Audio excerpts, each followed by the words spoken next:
The nightmare of a new order. A Führer, his people, and race. Crimes against humanity. A world of chaos and destruction. This is the story of humanity's darkest hour. The Abyss.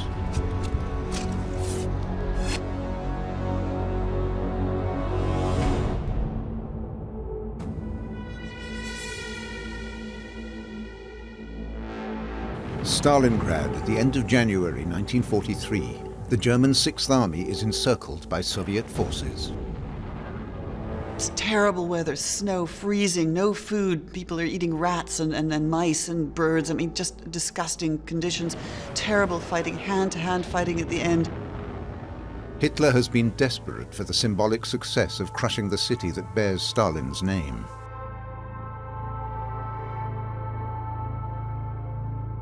At least 750,000 German and Allied troops were killed before Stalingrad. It's a catastrophe of unimaginable proportions. 100,000 German soldiers are now taken prisoner, all that remains of the million-strong German army at Stalingrad. All of a sudden, there was a realization that the Germans, the mighty German Wehrmacht, can lose. And the shock was palpable in Germany. On the home front, it was also palpable amongst the high command as well. The regime's reaction: there will be no relenting, no negotiations, no peace. For Hitler, surrender is treason.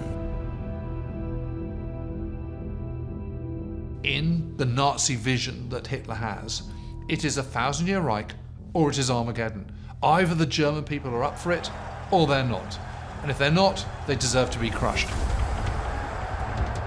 Most Germans follow Hitler through 2 more years of death, destruction, and murder. More Germans die in the last 12 months of the war than in the entire First World War. Blind loyalty to the end. Why do so many Germans fight on so stubbornly, though the war is long since lost? Why is there so little resistance?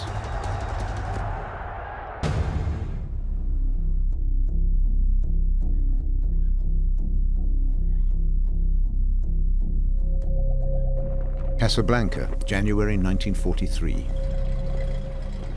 President Franklin D. Roosevelt flies to Morocco to a secret summit of the Western Allies to decide future strategy towards Germany. Stalin makes his apologies. He's detained at home by the battle for Stalingrad. Roosevelt and Churchill soon agree on the principal war aim: Germany's unconditional surrender.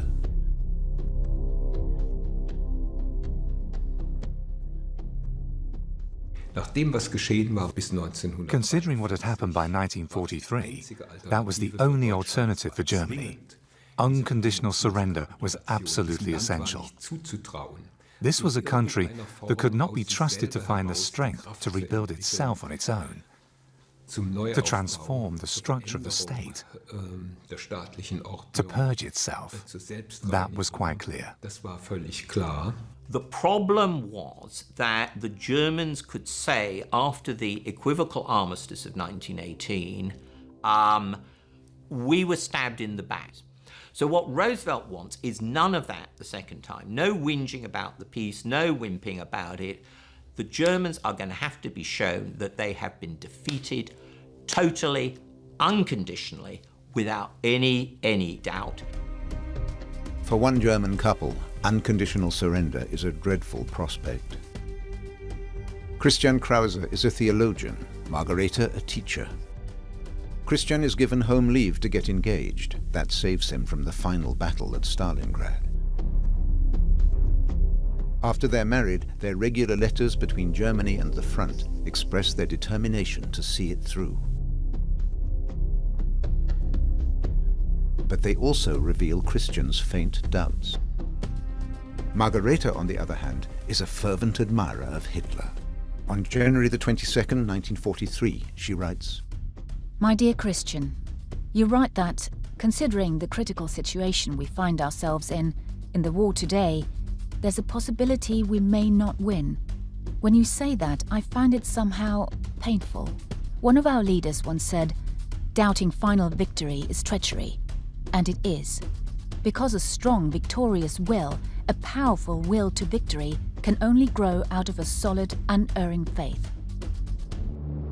The enemy plans to shatter that faith with bombs. 3 days after the Casablanca conference, American bombers attack Wilhelmshaven. The aim is to destroy the German armaments industry.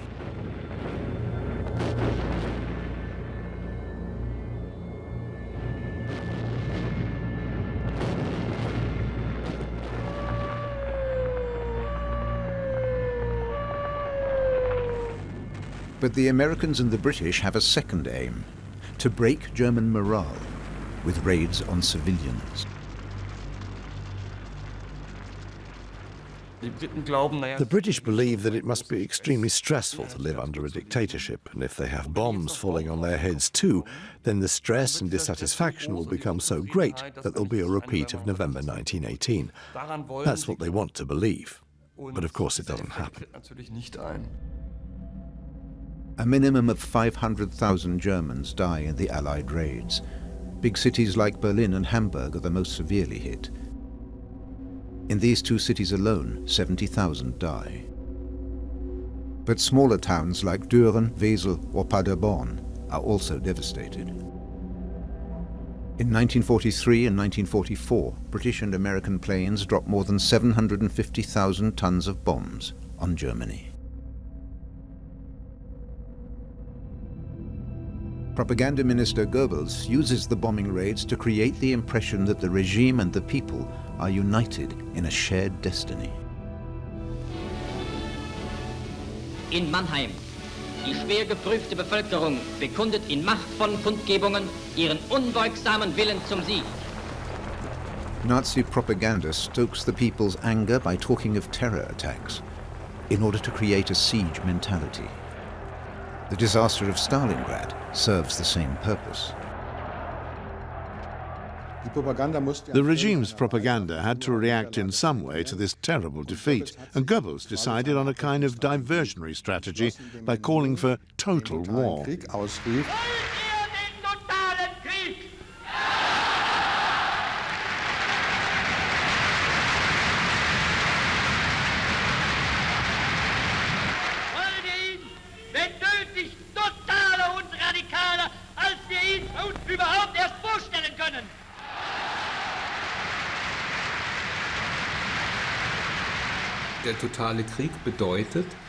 Total war means that everyone is now working, thinking, fighting, and contributing only to this war, at home and on every front. They will be absolutely loyal to the state and trust it blindly. That is the logic of total war. There is now only one goal: victory. After Goebbels' speech at the Sportpalast, Margareta writes to Christian. Now the desire to be fully involved in the mission of the war burns great and bright again.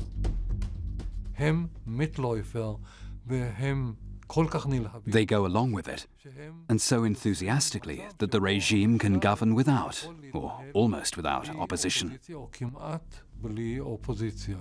You don't have to commit murder yourself. It's enough to collaborate with the regime in apparently harmless ways.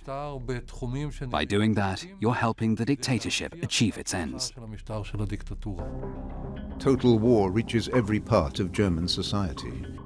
The Nazis would rather see women stay at home as mothers, but now they have to employ 3 million women, mainly in the armaments industry.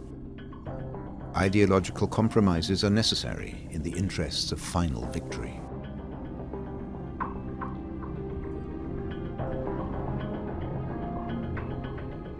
More and more schoolboys are drafted in to build bunkers or as anti-aircraft auxiliaries.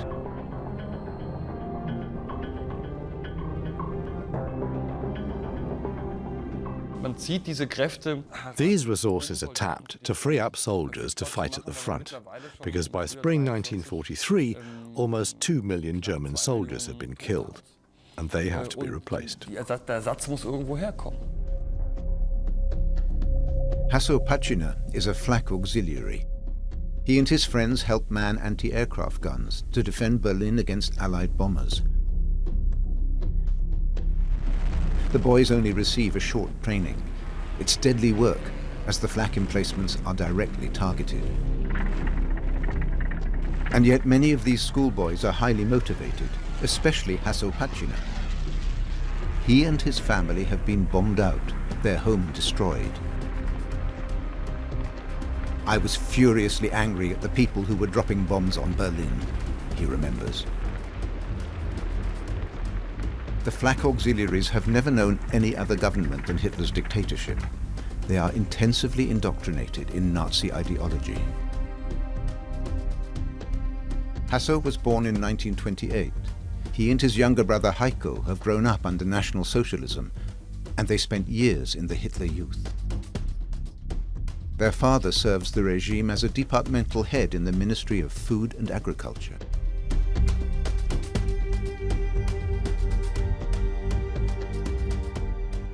If you've got a leader in whom you've put so much faith, and he's constantly saying that somehow he's still going to manage to provide this victory, then there are always going to be people who want to believe it, let themselves believe it.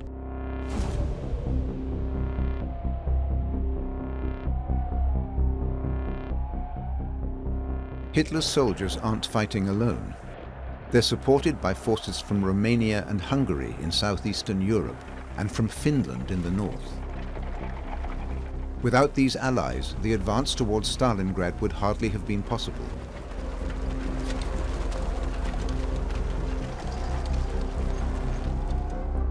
After Stalingrad, they helped slow the advance of the Red Army.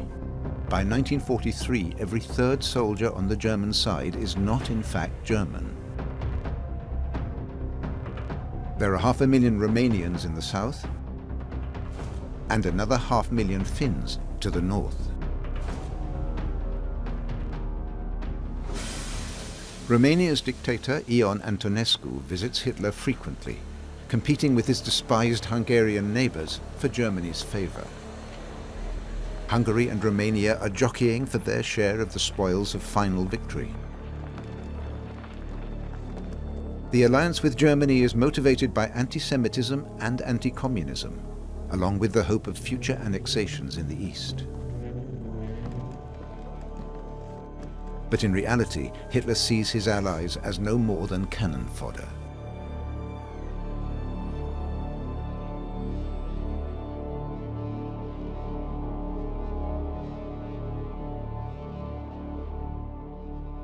Well, those Balkan allies bring different things to the party. I mean, first of all, they bring a huge amount of bulk, so they do bring an awful lot of manpower. They're not particularly modernised.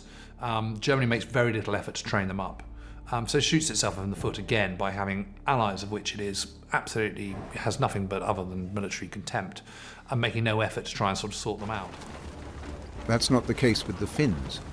They had impressed the Nazis by defeating the mighty Red Army in the Winter War in 1939. And for Finland too, the pact with Germany is more than just a marriage of convenience.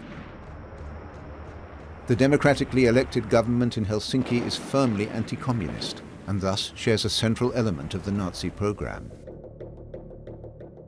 But in spite of the military alliance, Finland's Field Marshal Mannerheim maintains a considerable degree of independence from Germany. This experienced general keeps his ally at a distance.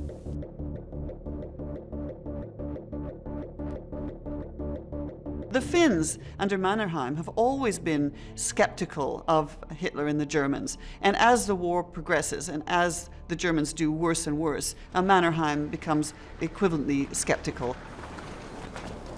In 1942, Hitler travels to Finland for Mannerheim's 75th birthday celebrations. There's a unique secret sound recording of the event. Im Namen nicht nur meiner selbst, sondern im Namen vor allem aller deutschen Soldaten, die mit einer wirklichen Bewunderung auf ihre finnischen Kameraden blicken. Es ist so leicht für uns, von Freundschaft für die finnische Armee zu sprechen, wenn man so tapfere Bundesgenossen besitzt, ein so tapferes Volk an seiner Seite weiß. Benito Mussolini is the ally Hitler values most. Here, the fascist dictator reviews his troops in North Africa. The Italians are fighting beside the Germans, but they stand no chance against the Allies' military superiority.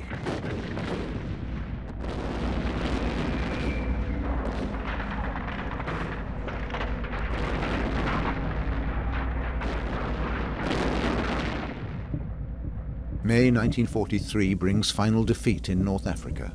German and Italian troops surrender. In July 1943, American and British units land in Sicily. Mussolini is toppled by his own countrymen.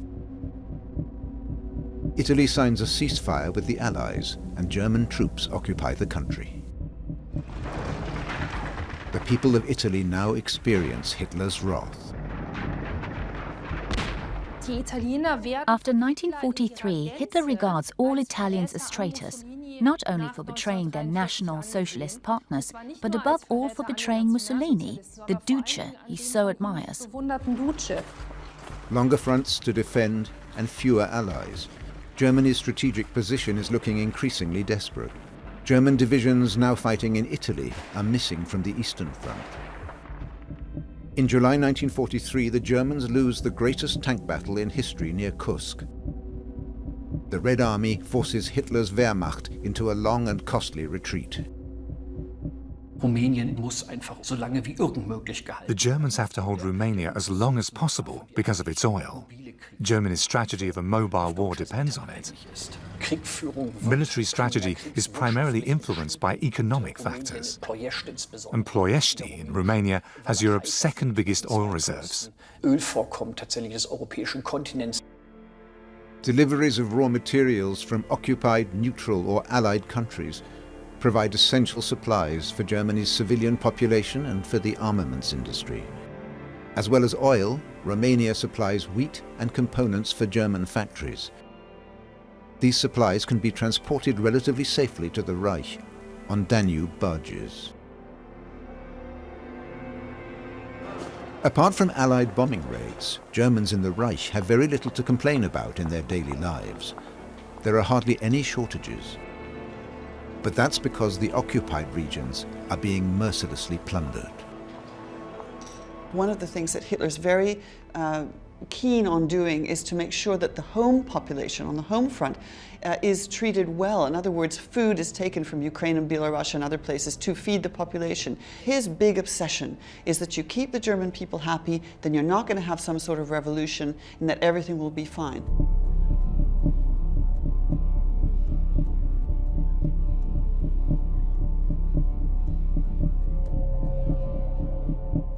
Gestapo spies report that support for Hitler drops with every defeat and every bombing raid. And so the fight against internal opponents hots up.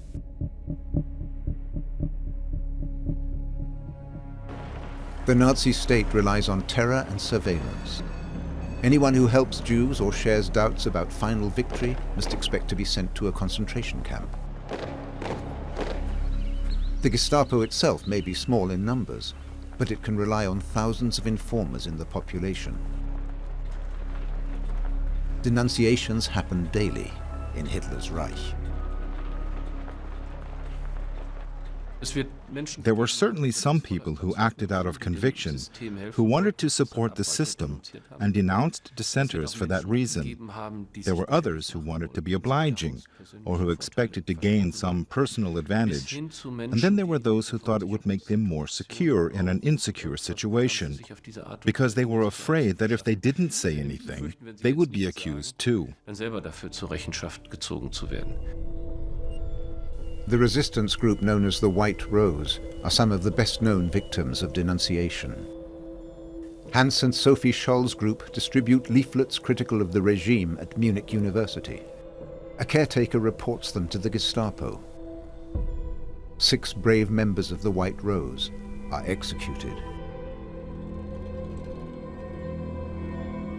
Anything the regime might consider subversive could have consequences if local wardens and informers got wind of it.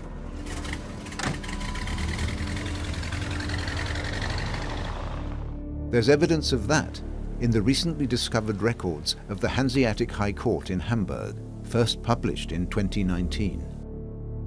They show how the city's highest court passed judgments in the Third Reich. Many of the 460 documented trials were triggered by denunciations. Subversion of the war effort is one of the most frequent charges. From 1943 onwards, the persecution intensifies. As the military situation worsened, repression within Germany grew. It's only a slight exaggeration to say that if a joke could get you 6 months in prison in 1942, by 1943, that same joke could be considered subversion of the war effort and could get you the death penalty. That's exactly what happens to singer, dancer and actor Robert Dossai. In March 1943, a Gestapo informer denounces him when Dossai tells this joke in a restaurant. Hitler enters a town and a young girl offers him a handful of dust. "What am I supposed to do with this?" asks Hitler. And the girl answers, "Everyone says when the Führer bites the dust, everything will get better." That joke has fatal consequences for Robert Dossai, a death sentence for undermining the war effort. He's executed at Plötzensee prison near Berlin. His name is removed from all his films.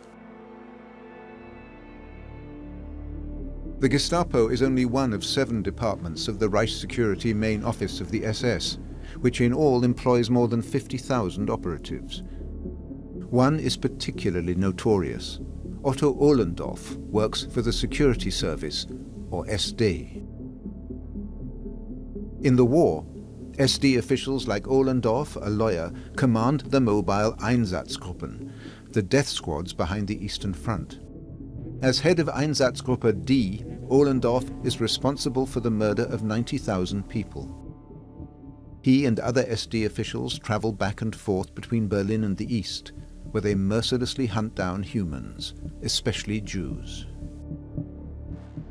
They were given carte blanche to commit murder and crimes of other kinds as well, which were not going to be punished. So by sending the Einsatzgruppen into the Soviet Union with this mindset, it was inevitable that the brutality from the very beginning, from day one, was going to be off the charts. Terror on a scale not yet imagined in Europe.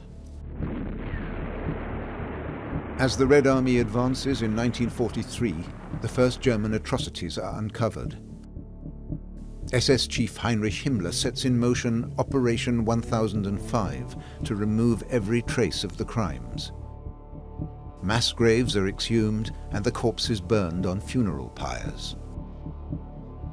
A bone mill is built to destroy the very last remains of the victims. That is proof that by 1943 they are perfectly well aware that the war can be lost and these crimes will rebound directly on them, in this case on Himmler. They try to remove all traces, and that shows that their belief in victory is shattered. The war crimes are not just crimes against millions of people. They also serve to bind together a community of crime. A community of crime that no longer offers a way out, and so it holds together to the end.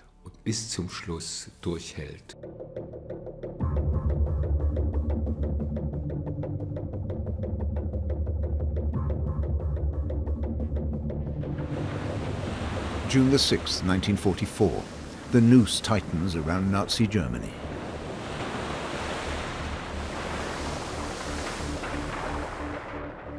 D-Day, successful Allied landings on the French Atlantic coast. Nazi propaganda had boasted of the impregnable Atlantic Wall. In fact, these defenses are overwhelmed within hours. German forces fight on fiercely for weeks, to no avail. By July, the 500,000 German soldiers on the Western Front are outnumbered 3-1. At almost the same time, the Eastern Front collapses. The summer offensive of the Soviet Army, Operation Bagration, destroys German Army Group Center. In only 5 weeks, the Red Army advances 700 kilometers westward.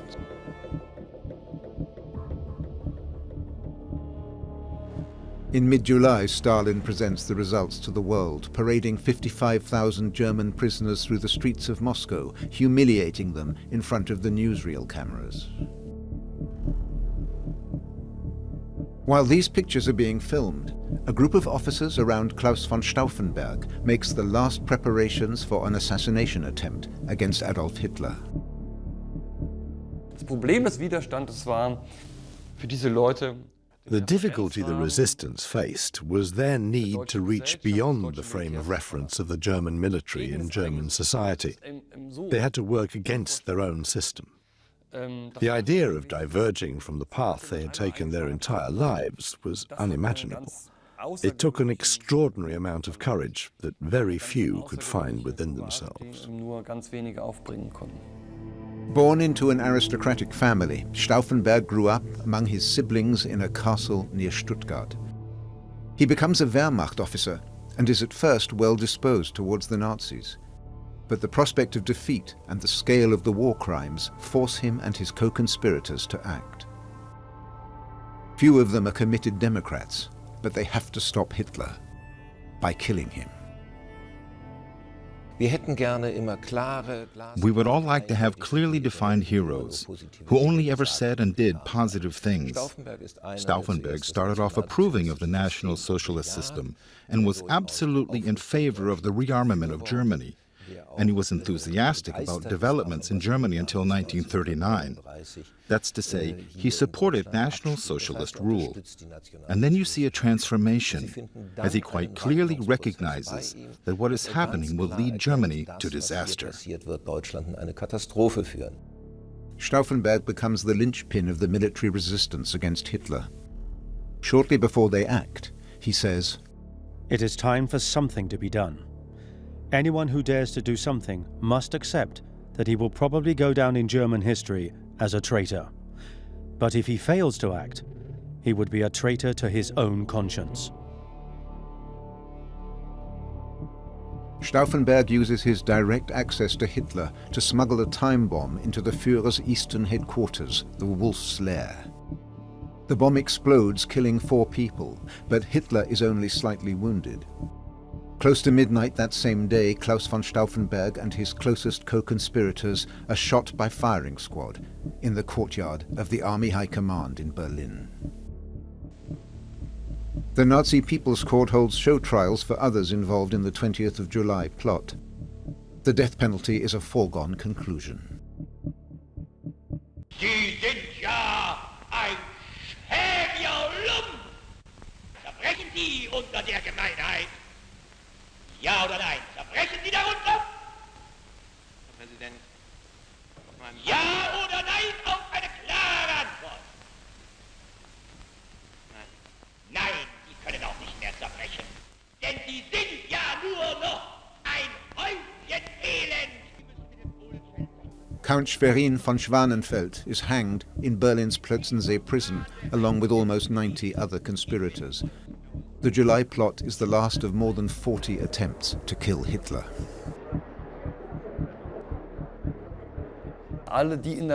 Everyone in the Wehrmacht who was prepared to act against the Nazi state was involved in the 20th of July, and now they were dead or in jail or had gone underground. So there was no one else left who was prepared or willing to do something to end this madness. Hitler thanks Providence for his survival. His standing amongst the German people is newly enhanced, in spite of the fact that the war has long been lost. The National Socialists decided to stigmatize the conspirators as traitors, and they succeeded brilliantly. Many Germans were happy. They still believed in the final victory, and they were happy that Hitler hadn't been killed. The failed assassination attempt binds the Wehrmacht still closer to Hitler. Fanatical officers like Otto Ernst Rehmer are promoted and treated as heroes. Rehmer played a key role in the suppression of the coup. Wir sind heute Gottlob politische Soldaten. Und wir werden diesen politischen Auftrag unter allen Umständen durchführen bis zu unserem endgültigen Sieg. German officers are told that they must now be merciless and ready to sacrifice themselves for the cause. General, later Field Marshal Ferdinand Schörner is especially notorious. A committed National Socialist and a favorite of the Führer, he has battle-weary soldiers publicly hanged. Many of his troops fear him more than the Red Army. There is still enthusiasm for Hitler and belief in final victory. On the other hand, brutal repression to keep the troops in line. Faith and terror hand in hand. Glaube und Terror ergänzten sich.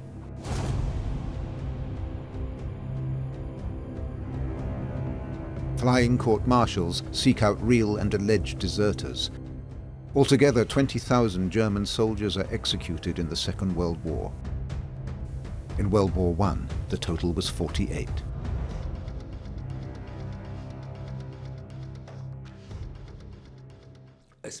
That demonstrates very clearly that there's no point in resisting. You're dead. And they also say, if the others win, you're dead too. What else are you going to do but keep shooting? Also was sollst du machen als weiterschießen?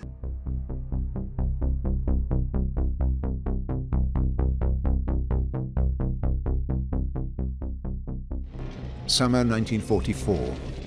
On the Eastern Front, the Germans have little left to throw at the advancing Soviets. Between July 1943 and June 1944, the Wehrmacht loses approximately 1,600,000 men in the East. On September the 1st, Goebbels drums up 300,000 more men. In October, Hitler demands another 450,000. But between July and October 1944, the Wehrmacht loses another 1 million men on the Eastern Front.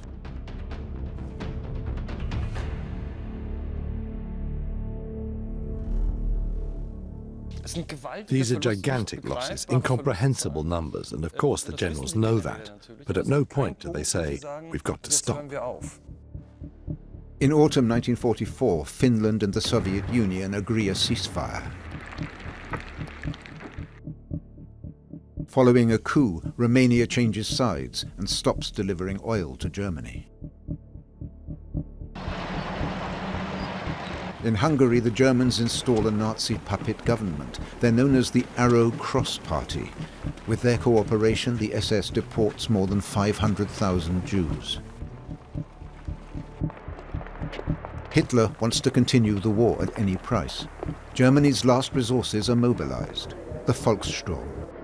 It's an act of desperation with no concern for the losses.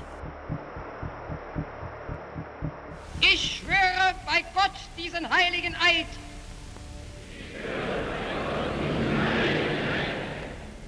Dass ich dem Führer des Großdeutschen Reiches Adolf Hitler bedingungslos treu und gehorsam sein werde.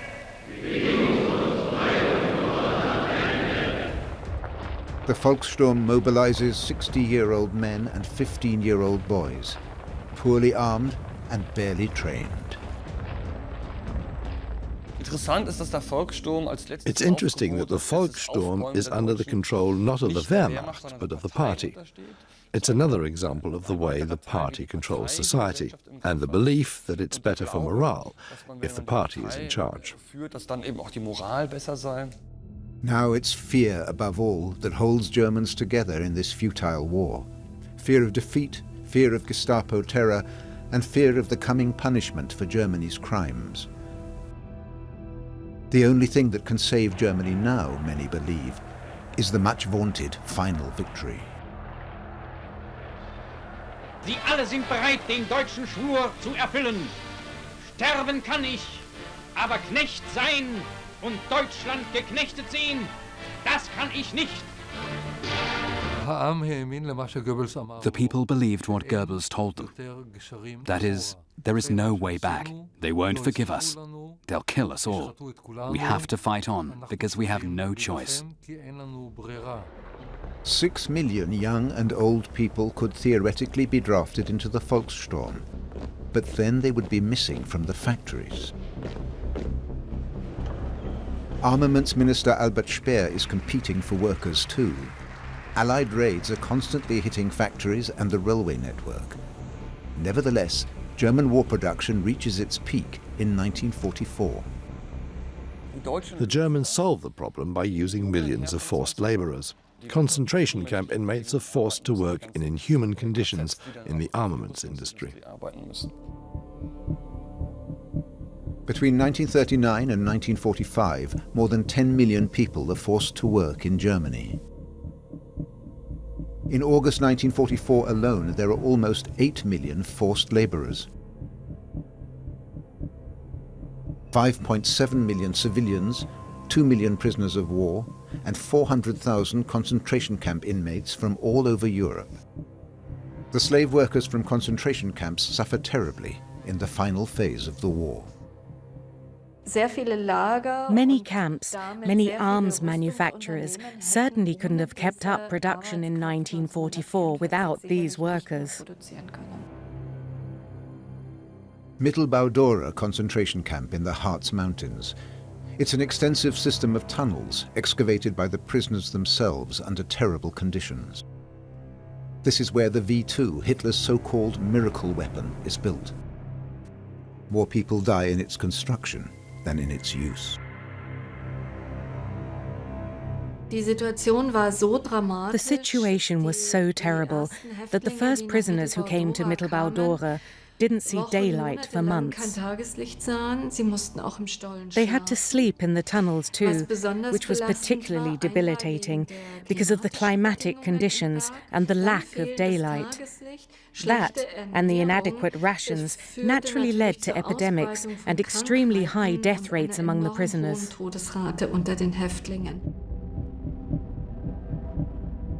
Later they build barracks above ground. Conditions improve, but the death toll remains high.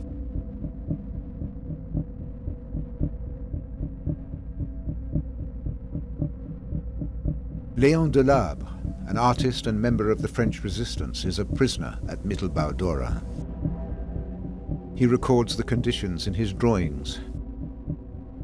The hard labor underground claims many prisoners' lives. In Mittelbau-Dora, the prisoners didn't only have to worry about the SS, because there were also civilian workers who would immediately report prisoners who weren't fulfilling their work quotas. And they would report sabotage, which always had dreadful consequences for the prisoners. There was a long list of punishments, from withdrawal of rations to corporal punishment and execution. Léon Delabre's drawings document executions too, often of prisoners found guilty of sabotaging Hitler's miracle weapons.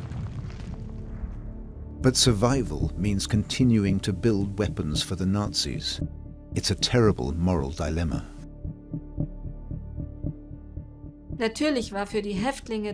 And of course, the prisoners were always aware of the fact that if they did their work properly, they were supporting the German war effort and perhaps prolonging the war.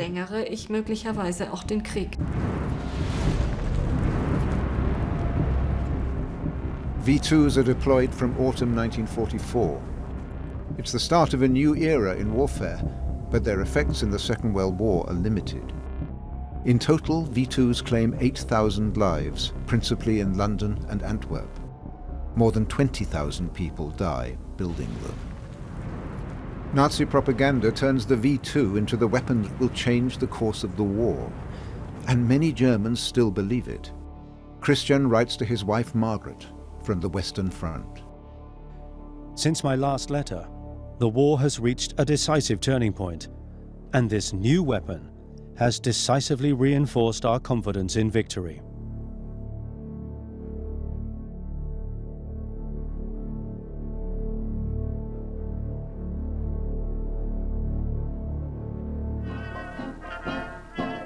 New Year's Eve 1944.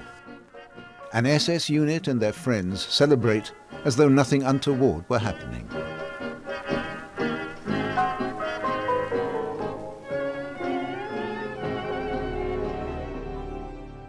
On January the 27th, 1945, the Red Army liberates Auschwitz-Birkenau. This is still the symbol of the Holocaust. Knowledge of the genocide is widespread in Germany. Now, as the world sees pictures like these, the lies and suppression of the truth begin.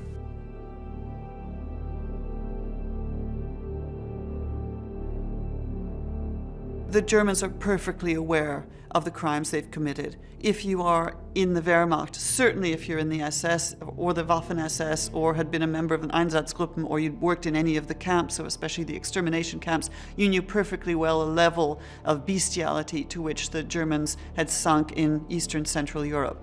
And so you know what you've done. You also know, therefore, that you can expect some sort of retribution for that. The Western Allies continue their advance. On March the 6th, 1945, they reach Cologne. Large parts of the city centre are in ruins.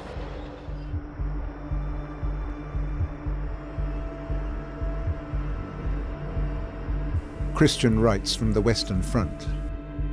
Where cities were once in full bloom, the ruins reach up to the sky.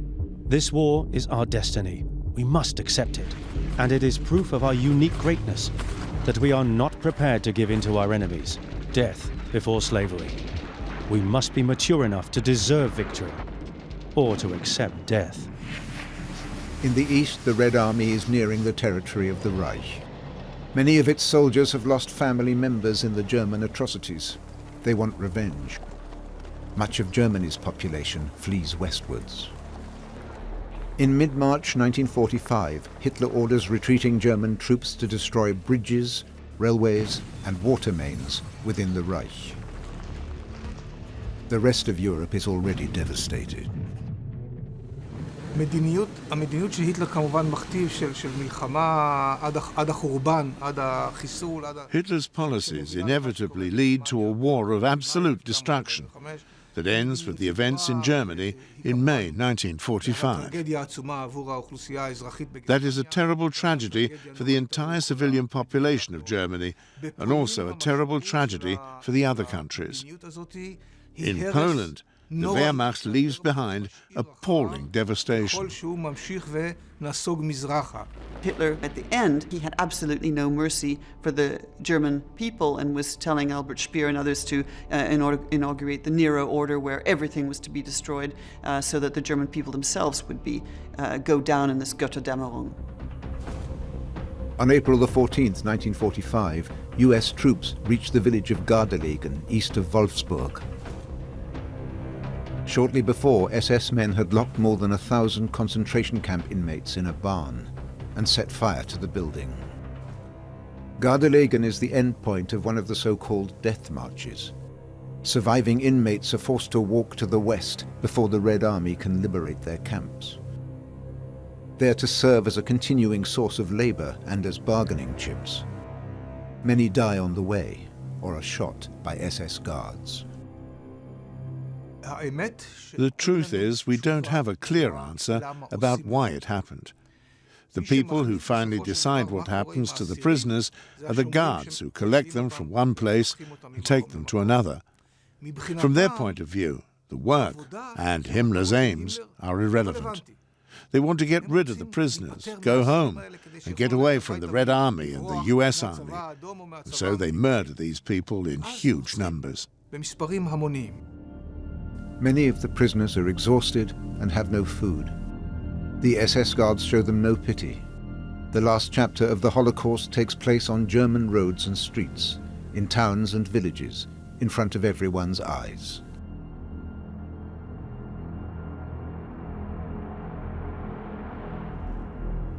Between the summer of 1944 and May 1945, the SS forced more than 700,000 prisoners, at least 250,000 of them Jewish, on 100 death marches to and through Germany. Many routes are from camp to camp. Almost half of the prisoners die. Heinz Galinski, later the president of the Central Council of Jews in Germany, had been deported to Auschwitz in 1943 with his wife and mother. His family die there. He is forced on a death march. He later writes, "Many people stood on the bridges, beside the roads. They looked at us. They knew what was happening. There was no reaction, no human emotion."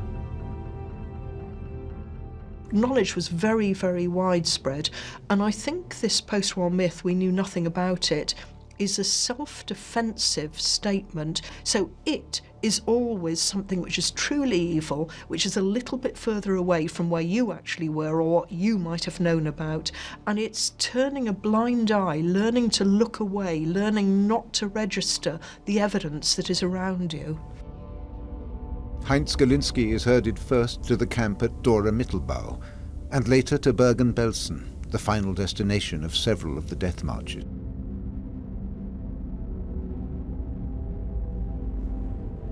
When British troops liberate the camp on April the 15th, 1945, tens of thousands of prisoners are on the verge of death, scarred by hunger, disease, and brutality. More than 13,000 die in the days after the liberation.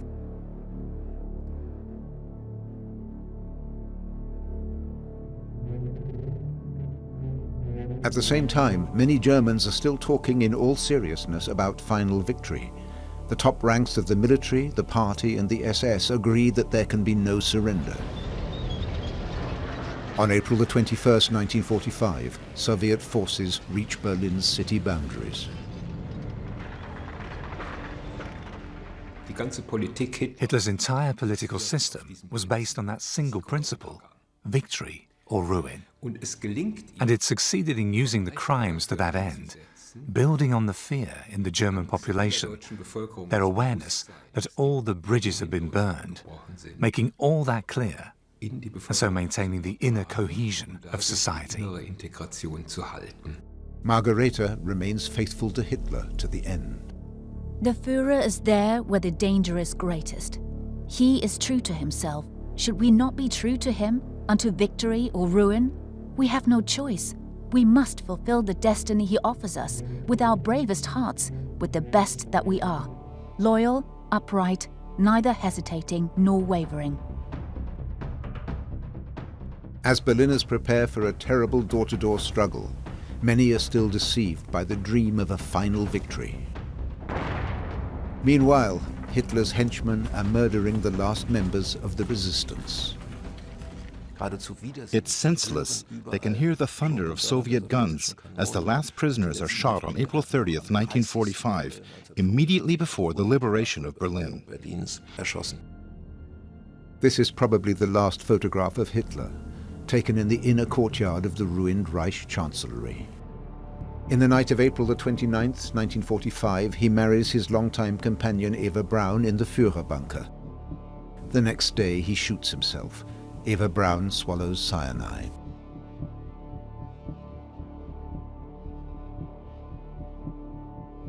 The last letters between Margareta and Christian are lost. Christian is captured by the Americans. After Hitler's suicide, Margaret writes in her diary, I sit very quietly beside the radio. My hands fall into my lap.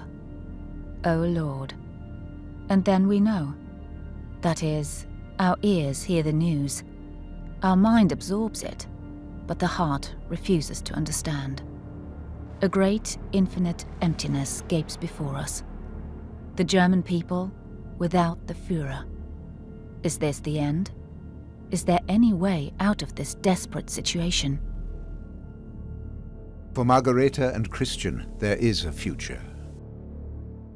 He returns to Saxony on his release from the prisoner of war camp. They start a family and become citizens of the German Democratic Republic. Goebbels and his wife kill their 6 children and then themselves. Hitler and Goebbels were the central clique. For them, nothing remained but life or death, and they chose the conclusion that their ideology had in reality dictated from the start. Many followed them. Suicide seems the only way out in the face of the anticipated vengeance of the victors and the likely destruction of Germany. Panic and fear stoked by years of propaganda. In Berlin alone, more than 7,000 people take their own lives. That was a phenomenon that has simply not been seen in other wars. It shows how widespread the realization was that this really had been an utterly criminal war of plunder and annihilation, initiated and waged by Germany. And many Germans fight on after Hitler's death, either out of obedience to mindless superiors or from a fanatical conviction that a hero's death is better than surrender. Not only in Berlin, but in Breslau, Prague, and in other places, the SS do not lay down their arms. The insane delusion lives on, even after the Führer is gone. The people supported the dictatorship. At no point did a majority of Germans ever turn against Hitler.